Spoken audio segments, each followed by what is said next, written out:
മാതാപിതാക്കൾ പറഞ്ഞത് അനുസരിക്കാതെ വരുമ്പോഴും അവരുടെ ഇഷ്ടങ്ങൾക്കനുസരിച്ച് കുട്ടികൾ പ്രവർത്തിക്കാതിരിക്കുമ്പോഴും പല മാതാപിതാക്കളും പരിഹാസ രൂപേണ പറയുന്ന ഒരു വാചകമാണ് ഇതിലും നല്ലത് ഒരു വാഴ വച്ചാൽ മതിയായിരുന്നു എന്നത്. ഇതേ വിരോധാഭാസം തന്നെയാണ് ചിരിപ്പിച്ചും കരയിപ്പിച്ചും ചിന്തിപ്പിച്ചും ഈ സിനിമയിൽ അവതരിപ്പിക്കുന്നത്. തിയേറ്ററുകളിൽ ആരവം തീർക്കുകയാണ് നവാഗതനായ ആനന്ദ് മേനോന്റെ വാഴ. ഈ കാലഘട്ടത്തിലെ കുട്ടികളുടെ ആഘോഷങ്ങളും കാഴ്ചപ്പാടുകളും അവർ അനുഭവിക്കുന്ന പ്രശ്നങ്ങളും ഒക്കെ വളരെ വ്യക്തമായി സ്ക്രീനിൽ കൊണ്ടുവരാൻ സംവിധായകന് സാധിച്ചു എന്ന് പറയാതിരിക്കാൻ വയ്യ. സോഷ്യൽ മീഡിയയിലൂടെ ശ്രദ്ധേയരായ കണ്ടന്റ് ക്രിയേറ്റേഴ്സിന്റെ സാന്നിധ്യം വാഴയെ റിലീസിന് മുമ്പേ സജീവ ചർച്ചയാക്കിയിരുന്നു.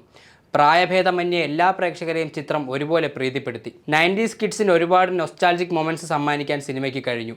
അതേസമയം 2K കിഡ്സിനിടയിൽ ഒരു അൾട്ടിമേറ്റ് ചിരിപ്പടം തന്നെയായിരുന്നു വാഴ. പുതുതലമുറയ്ക്കൊപ്പം സീനിയർ താരങ്ങളും മത്സരിച്ച് അഭിനയിക്കുന്നു. പുത്തൻ തലമുറ പ്രേക്ഷകരെ ചിരിപ്പിച്ചപ്പോൾ സീനിയർ താരങ്ങൾ വൈകാരികമായ നിമിഷങ്ങളെ തന്മയത്വത്തോടെ അവതരിപ്പിച്ചു.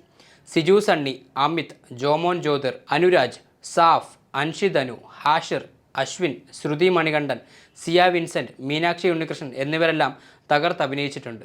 പുത്തൻ തലമുറ കോമഡി രംഗങ്ങൾ കൊണ്ട് അരങ്ങ് തകർത്തപ്പോൾ സീനിയർ താരങ്ങളായ ജഗദീഷ്, കോട്ടയം നസീർ, അസീസ് നെടുമങ്ങാട്, നോബി മാർക്കോസ്, ജിബിൻ ഗോപിനാഥ് എന്നിവർ ഇമോഷണൽ രംഗങ്ങളിലെ ഗംഭീര പ്രകടനങ്ങൾ കൊണ്ട് പ്രേക്ഷകരുടെ മനം കവർന്നു.